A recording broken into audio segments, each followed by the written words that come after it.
Good afternoon, and thank you very much for inviting me back again. And thank you very much to people for their very warm welcome. But I do absolutely understand, not only on inheritance tax, but on a whole range of issues, why people are feeling concerned. It's not been an easy year for anybody in lots of ways when you look around at, from drought to flood, the international situation, not easy times. And on the tax changes, the reason I would defend the changes is because the financial inheritance the government had, any government would have had, frankly, last year, was really, really difficult. So balancing the books and getting our financial circumstances right was essential. Now, you can then debate how you do it.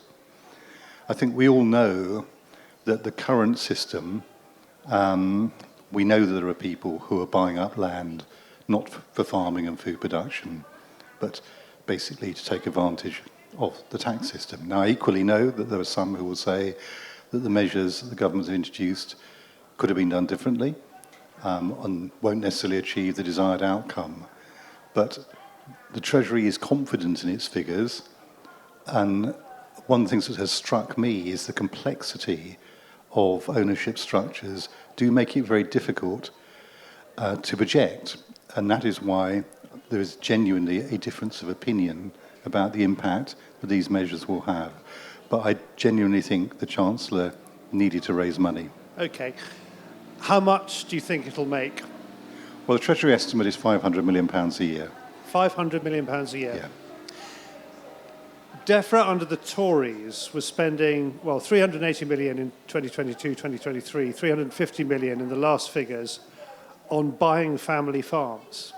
So DEFRA has been buying family farms. Have you stopped that Conservative policy? Are you able to save that amount of money? I think you're going to need to explain it. When you say buying family farms, in what sense? In the DEFRA report, it says that it's the only department in government that's buying land at the moment, or net buying land at the moment. And it is spending £350 million in the last year on buying land, heritage, which I guess means farmhouses, and PPE, which doesn't mean what civil servants wear. It means plant, something, and equipment, doesn't it? So basically, that is the amount of money they're spending on buying farms. And that seems to me to be a very large chunk of what you are hoping to raise by taxing family farms. Well, there's a number of different things in there. I mean, obviously, the money that is raised by the Treasury goes to the Treasury, and the Treasury will decide how that is allocated across government. DEFRA spending is a separate issue. But that's one other point I'd put on this. At the moment, the tax relief goes to a relatively small number of people. So I can't quite remember off the top of my head the numbers, but it's something like 70 or 80% of the tax relief is going to 10 or 11% of those estates. And I think most people would agree that if you're looking right across society, and frankly, we've all had to face difficult tax rises, that doesn't seem unreasonable to me to say that very large amount of money going to a very few people, I mean, is something that would be looked at in general, but you can hardly be surprised that the incoming Labour government would look at that particularly closely. Land is a different kind of asset, though, when it comes to taxing. I mean, you know, I would kind of imagine you arguing that if somebody owns a lovely painting, isn't it a shame they have to sell that painting? Their family has to sell that painting when they die in order to pay the death duties on that. And I can imagine you arguing that, well, look, farms are just the same. But land is different. And my point about buying family farms is, I think what it looks like is you are nationalising land to a degree. You're saying, you know that family farms are not going to be able to survive this. They are going to have to go to the wall. We saw figures this week which said 6,000 farm businesses have disappeared in the last year. And the figures, I mean, Steve Reed, your boss, was saying how terrible it was that 6,000 farms had disappeared between 2017 and 2022. That was 5 years, and that 6,000 have gone in just a year. Now, that might easily be economic situation. But it just doesn't look good when property is important, land is important to us as a social asset, and you are just treating it as this kind of stocks and shares you can buy and sell, and at the same time, you appear to be nationalising farms. Well, I really don't accept that point, that we're in any way doing that. So, I mean, my view is that we're putting, and there was widespread scepticism in the run-up to spending review about the amount of money that would be available for the environmental and farming schemes. We're putting in £11.7 billion over this Parliament into these schemes. So I would argue that, and I'm not expecting people to be wildly enthusiastic, but frankly, the Secretary of State got a much better outcome from the Treasury than many people had anticipated. And what's interesting is, whereas the last government, for a range of reasons, she failed to get the money out, particularly to farmers, not only have we got it out, I'm afraid, sadly, we've had more demand than we could cope with. And we just reopened the capital grant scheme, for instance, and that is flying out the door as well. So we're getting money out to people. You did close it rather suddenly, didn't you, at the beginning of the year? We did, and look, let me just say a little bit about that. I mean, I was pretty shocked when I, literally probably a year ago from now, it's only a week or two in, when I found that we got a scheme, or inherited a scheme, that appeared to have no budgetary control, no capping mechanism. Basically, it was absolutely bound to fall into that problem. Now, I've said this on a number of public platforms, that I understand the bind the previous government were in near the end. I mean, they could see the writing on the wall, and they wanted to spend the money. And they not only did they spend it, they overspent it. So we inherited a situation where we had to, on the one hand, I promised to try and maintain stability in the system, so I wasn't going to just, on day one, shut it down. We weren't to know how long that demand would continue.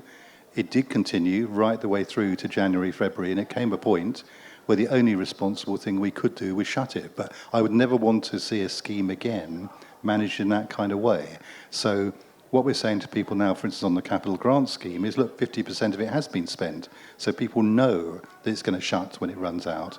In the end, with all these schemes, you can only spend what you've got. No, I fully take the point. We need the money. You own 650,000 acres of forestry through the forestry commissions.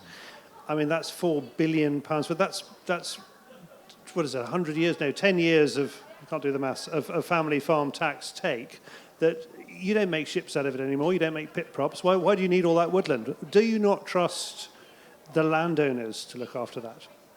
Well, again, I mean, I think it's eliding a number of different points here. But I'm talking about raising money, and you've got it. And you could say to Rachel, have 4 billion, don't hit the farmers. Well, the Treasury makes tax decisions in general, and of course there's dialogue between departments. But in the end, that's a Treasury decision. I'm a member of the government, and I stand with the government. And it seems to me, when you look in the round across the whole economy, lots of people have had to take a hit. I mean, frankly, employers in general, it's been a hard year. But you've got the money.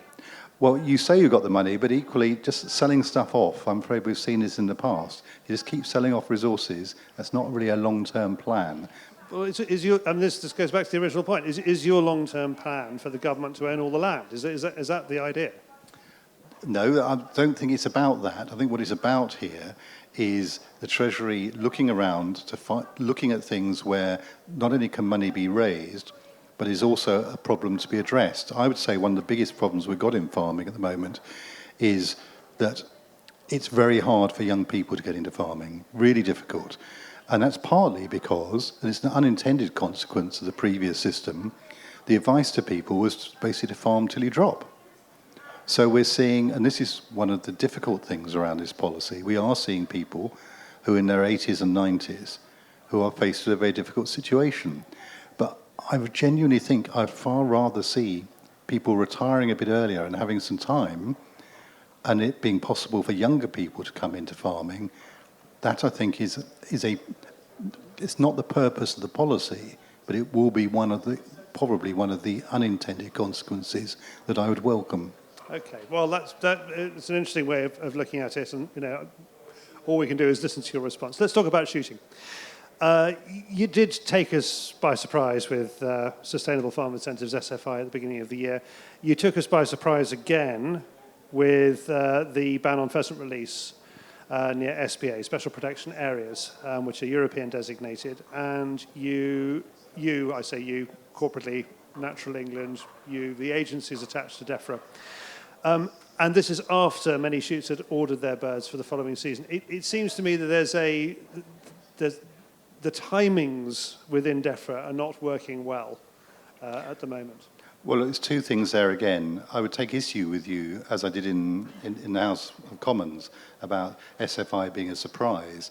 I was delighted to actually bump into Victoria Prentice just now, and she and I spent many, many days discussing the Agriculture Act 5 or 6 years ago, and moving from a basic payment system, which was guaranteed, to a system that was going to be based on public money for public goods.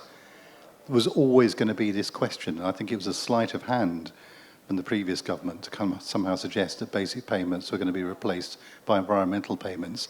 They are, but that didn't mean a one-to-one replacement. So almost inevitably, it was going to mean that potentially some people were going to get more, leaving nothing for others, and that's effectively what has happened. So on SFI, I wouldn't say it was a surprise. What I would say is, for the reasons I've already explained, it was sudden, and I don't want that to happen again.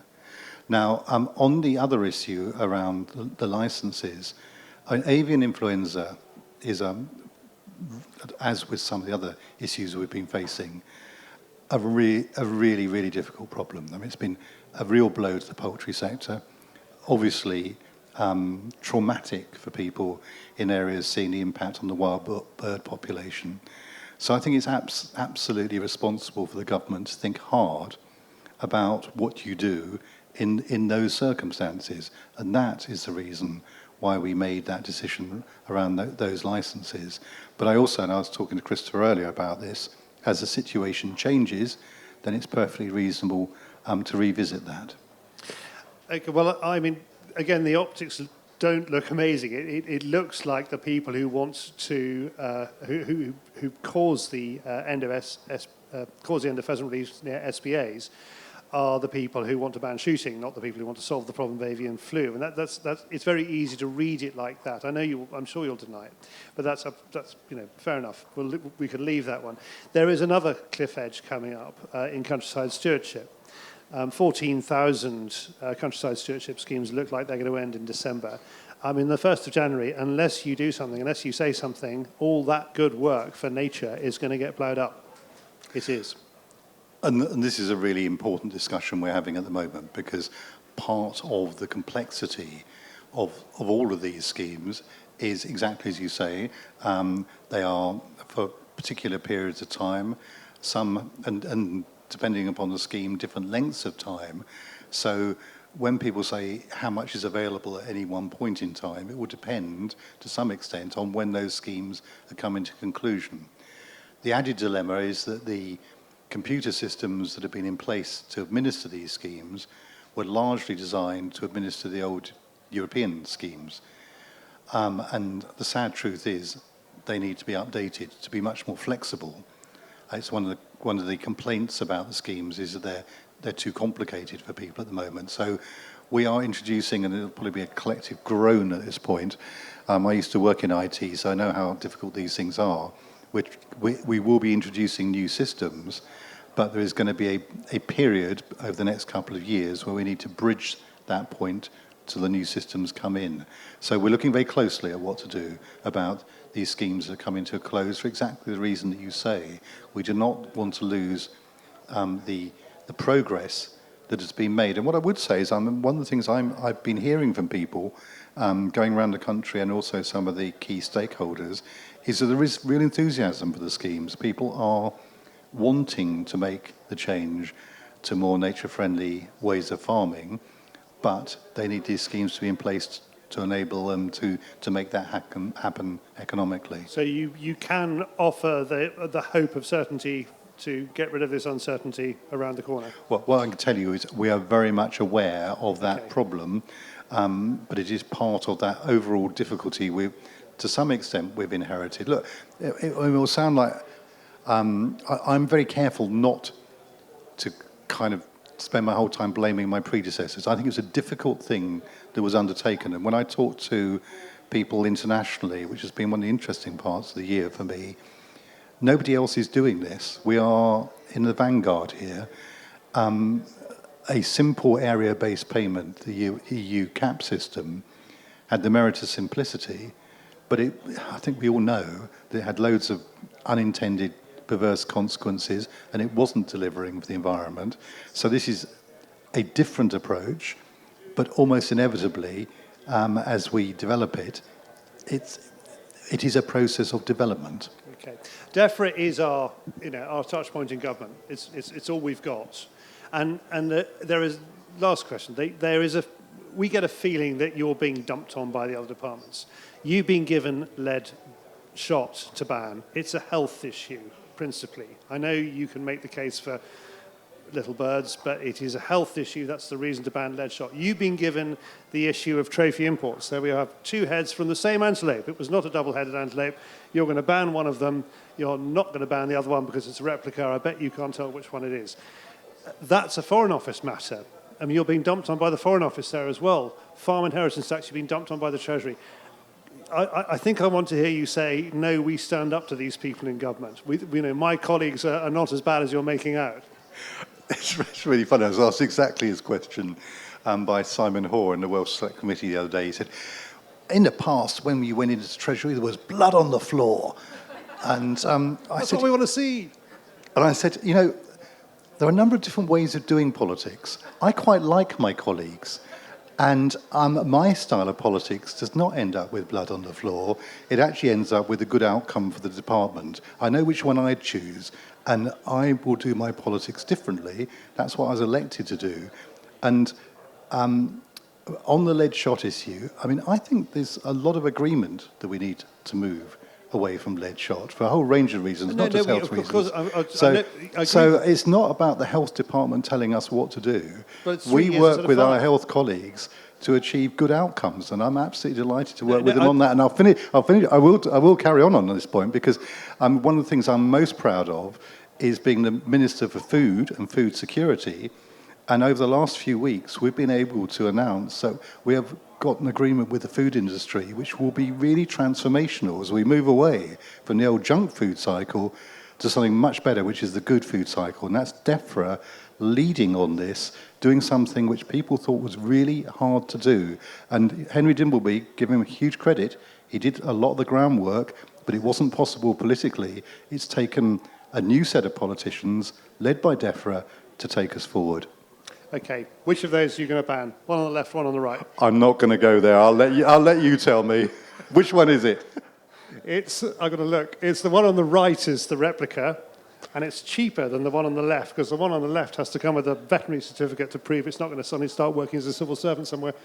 It's the one on the right. Look, thank you, Daniel, so much. I have to say, once again, you're incredibly brave to come here. We really value you being here. Ladies and gentlemen, Daniel Zeichner. Thank you very much.